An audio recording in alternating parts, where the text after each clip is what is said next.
Hi everybody, I driving Toyota Avensis 2010 and I will show you how need to switch off the message about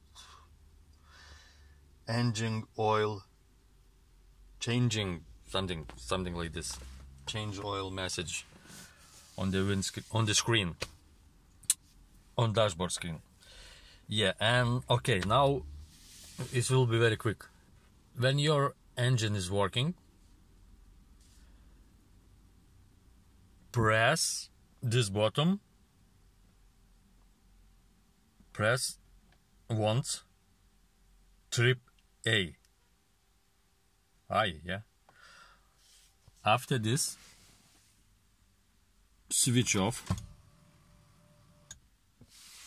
and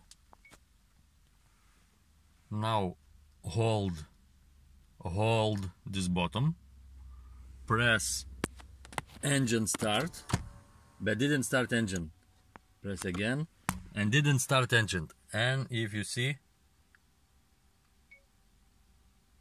I holding this button, and that's it, and fix it. Very easy. Thank you for watching.